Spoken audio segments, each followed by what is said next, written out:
Number 81, Ben Cotton. He joins us this morning. He obviously is a football player, tight end from Iowa, Ames, Iowa. Dad as a coach. Let's go ahead and start with that. How's that?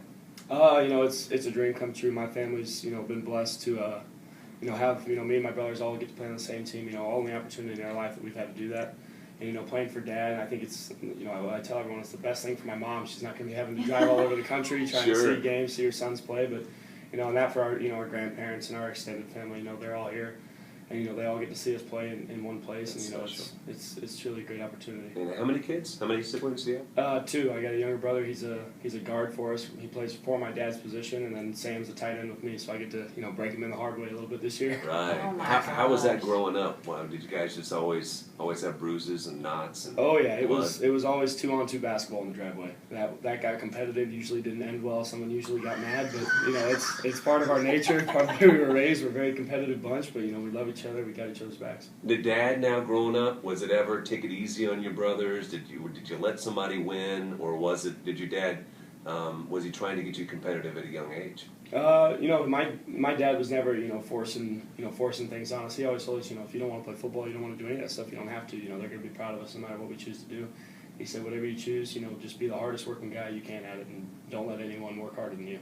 So that's the thing he's really instilled in us since we were kids, and it's really stuck with us this whole time. So if we were to take a peek inside your house on just some Sunday afternoon, no practice, no school, what would we see?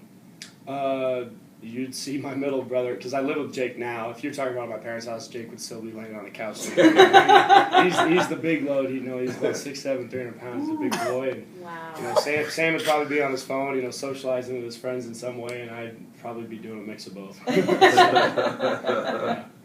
So was it Dad specifically that got you sparked up about here, or Ames? To be in Ames, that's the heart of a whole other team, mm-hmm. and to come over here, isn't that almost blasphemy? Well, my dad always being a coach and everything, he was a coach there, and it was always a dream of mine to play for my dad, and they offered me after my sophomore year I was going to get to play for him there, and I decided to do that, and then when they got let go, it was that dream was kind of fading away. Yeah. But when Coach Pelini got the job here, and he took my dad in, as the offensive line coach, everything started coming back and falling into place for us, and it was just perfect timing for everything. Do you get a hard time though? Did people back in Iowa? Did they get at you a little bit, knowing that you? Yeah, a little bit. Kind of a little bit, but everyone, my friends have always been real good. Their families have always been real nice, and they understand. I always wanted to play for my dad, and they understand that I wouldn't want to play for a team that let my dad go. But sure. That's the way I felt about this place. When they let my dad go in 2003, but when everything went back to normal, Coach Osborne takes over the program mm-hmm. again. It was like I said, a great opportunity. I think one of the things that impresses me the most about the university, and the thing that a lot of people don't know about, is the what do they call it? Is it the food table? What do they call that? The training table. The training table. Yep. What's the last meal that you had here? What did you get to eat? Because I know they take care of you guys. Yeah, I think our last meal was yesterday. We got to get another meal in before or after our run. I think I had some sort of, some lean meat, some vegetables, some pasta. I think they even had the omelet bar going, so everyone loves that. The line backs up for that one. It was good. It's always a good deal. They do a very good job over there. Yeah, so they have. And I'm sure most Division I schools have something similar to that. But you guys have a nutritionist. You have they make sure that you guys are eating the right foods here. Yeah, Scott, he's our nutritionist. He does a great job of, keeping us on our goal weights. They have us down to the pound that they want us at. And, it's a great thing. They do cooking classes. They do grocery shopping classes. Stuff that, teach guys how to eat healthy, eat right, at bottom dollar, you try to, find things on sale, all that stuff. So they really teach you. They get everything out of you that they can. It's a really good deal. Are you allowed to eat like a candy bar, or can you go by and can you eat that kind of stuff? Yeah, That's cool. There's guys that struggle with their weight, but they do a great job, and they really on those guys more than others. But they do a very good job of teaching the guys the right things and when you can and can't eat certain things. So no, go ahead. You kind of talked about them teaching you cooking and grocery shopping, just stuff that as a kid, arguably, you just don't do. So transitioning into an adult, what are some other things that the university is giving you and helping you with now that is going to translate into you leaving the college, becoming a successful adult, as opposed to living under dad's roof and things like that? Well, with the nutrition program is very good, but our academic program, our advisors and our counselors and our tutors, and our life skills program with the community outreach, they do a great job of not just they understand you want to excel on the field, and they know a lot of guys on this team, and all these teams across the whole athletic program, they want to excel off the field too. They want to become a full person, a full man and woman, and they give you every opportunity that you can to do so here. What are you majoring in right now?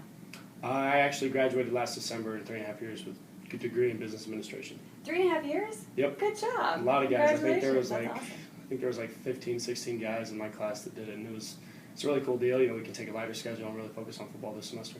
Awesome. So if football isn't in the future for whatever reason, what else can you see yourself doing? I'm already started my master's. I want to get a master's in something. I was thinking, something like sports marketing, something like that.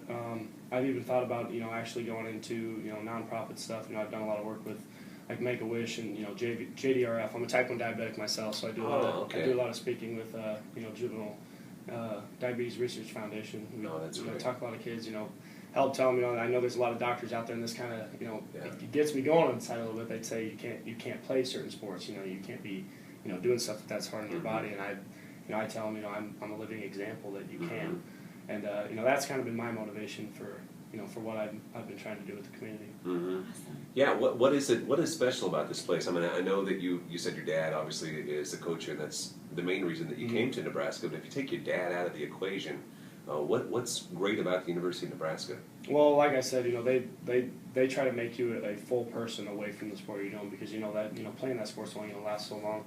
And with the academics and nutrition, all that stuff's good. But we've got a lot of guys on this team that really like excelling in the community. They like to give back. Going on hospital visits. Reading to elementary school kids. Gift giving on to kids that are less fortunate in tough times. Doing stuff. We just started that uplifting athletes thing. We just joined that organization. We're the 14th chapter. A lot of guys want to find a way to make a difference in people's lives, and I'm really proud to say that I'm a part of that.